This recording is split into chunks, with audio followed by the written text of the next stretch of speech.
Buat kamu, kulihat yang kan terjadi, kurasa yang kan terjadi, namun tak pernah kudoakan untuk terjadi. Buat kamu, telah kuberikan harapan, telah kuhilangkan rintangan, walau tak pernah kuciptakan keadaan.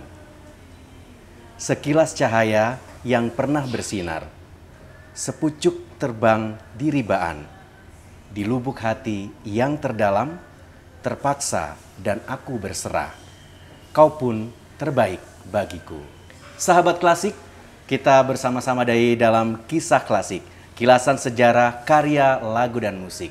Kalau tadi sempat saya cuplikan salah satu lirik dari lagu seorang vokalis yang sangat terkenal lagunya. Lagu tadi judulnya Buat Kamu. Sekarang saya sudah bersama Mbak Kemala Ayu. Apa kabar Mbak Kemala? Kabar baik, terima kasih Yudi. Senang bisa bertemu kembali ya. Lama ya nggak Kalau dulu ketemu kita ya? Lama banget. Kalau dulu jalan-jalan promoin albumnya Mbak Ayu. Sekarang kita memperkenalkan karyanya Mbak Ayu kepada masyarakat luas kembali sepanjang karirnya. Iya. Tapi sebelum nanti kita ngobrol lebih jauh tentang lagu-lagu Mbak Ayu, karya-karya Mbak Ayu, sebenarnya yang ingin saya tanyakan, ini saya pernah menemukan dua nama, Komala Ayu dan Kemala Ayu. Yang bener yang mana sih Mbak Ayu? Itu sebetulnya orangnya sama. Orangnya sama? Cuman dulu waktu di Spirit memang namanya kan Komala ya. Oke. Terus setelah saya on stage, maksudnya besar di kafe, di apa, ada pernah waktu itu main di Sahijaya Hotel. Waktu di Sahijaya Hotel tuh dia kan pakai lampu tuh nama kita. Waktu itu saya sama Hydroband, The Hydroband and Kemala Ayu.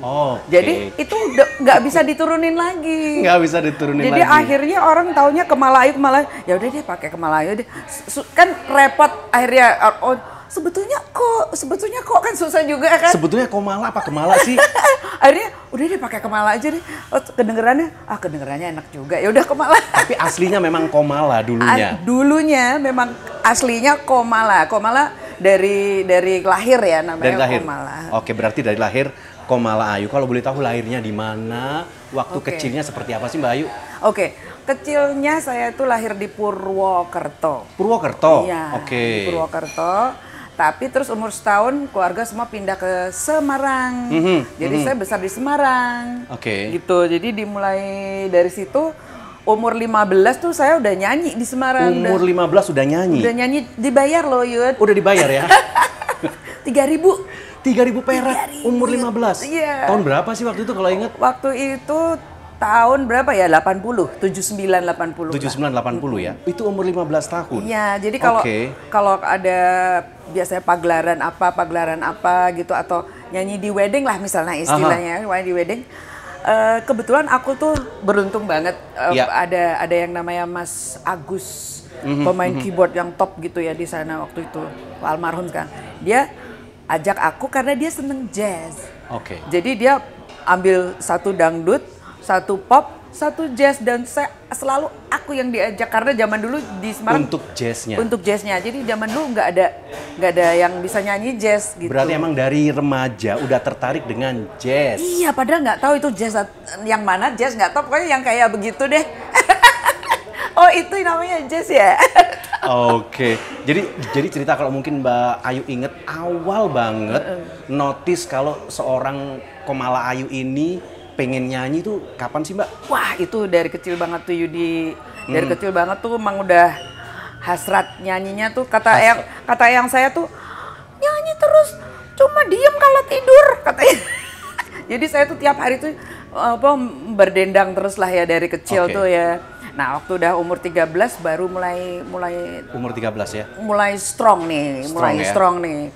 Jadi kebetulan kakakku kan bukan kakak om ya, aku kan grow up sama eyang ya. Iya. Nah, eyang kan punya anak-anak juga laki-laki, mereka main musik juga. Kalau orang Jawa dulu kan anaknya banyak gitu ya. Anaknya banyak. Jadi sepantaran atau selitingan sama om-omnya. Mirip-mirip lah, beda 5 tahun 6 tahun. Nah, terus kan akhirnya sama mereka sering nyanyi, sering ikut gitu.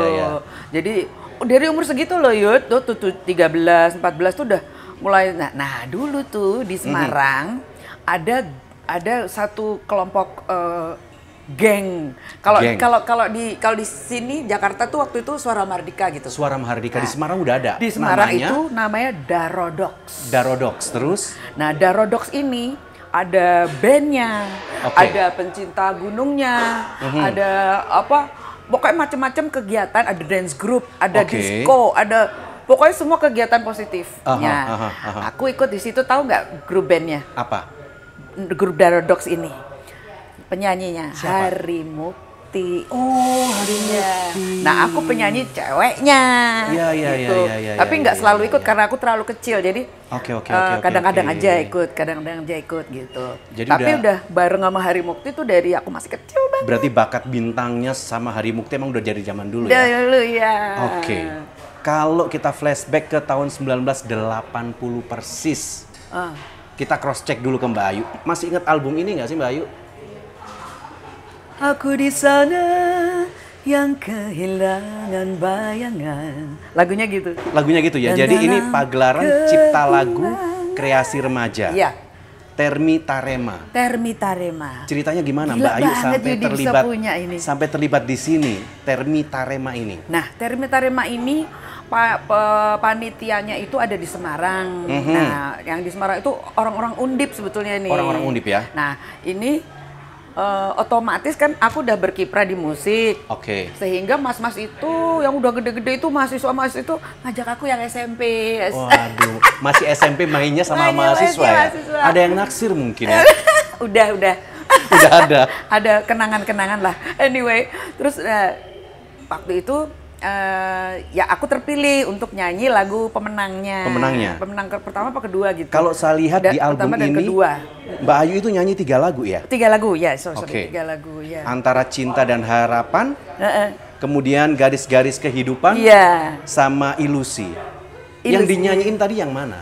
Garis-garis Kehidupan. Coba diulangi lagi sedikit. Aku di sana yang kehilangan bayangan, dan dalam kebimbangan terlenakan rasa garis kehidupan tercermin dalam anganku nyata. Emang jazz banget sih. Itu tahun 80 belum pindah ke Jakarta? Belum ya, baru sesudah itu hijrah ke Jakarta. Iya, aku ikut LCLR. LCLR yang ini bukan? Iya, 80. Tahun 80, berarti kan tahunnya sama dengan yang tadi?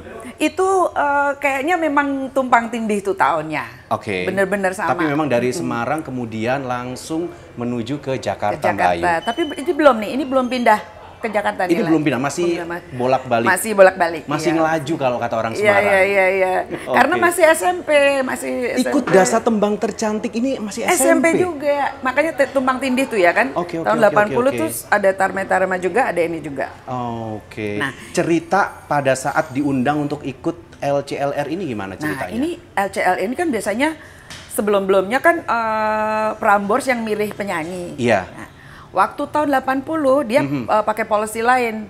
Pemenang boleh memilih singer. Yang lagu itu mau dibawain siapa? Berarti ini Mas Kus Purwedi baru meninggal dia 2 tahun yang lalu. Ini yang milih Mbak Ayu buat nyanyiin lagu Harapan Merdeka. Iya. Cerita dikit dong tentang lagu ini sebelum kita break. Iya. Mas Kus Purwedi itu kita manggilnya Mas Candy. Mas Candy itu memang udah sering ngeband sama aku. Di Semarang tuh kan aktif banget ya Ayunya ya. Nah terus Mas Candy menang. Akhirnya yuk kamu aja yang nyanyi ya. Gitu. Aduh bener Mas, waduh mau banget. Nah terus di situ kenal deh sama Dian Pramamutra, Bagus Arianto, semua di situ kenalnya. Pokoknya gadis Semarang kenal om-om Jakarta. Iya, stepnya dari mulai itu sih. Sebenarnya seorang Kemala Ayu datang ke Jakarta dari LCLR, Dasa Tembang Tercantik tahun 80. Iya, itu awalnya dari situ deh. Sahabat klasik masih banyak yang akan kita kupas bersama seorang Kemala Ayu. Dan kita break dulu, nanti akan kita lanjutkan kembali.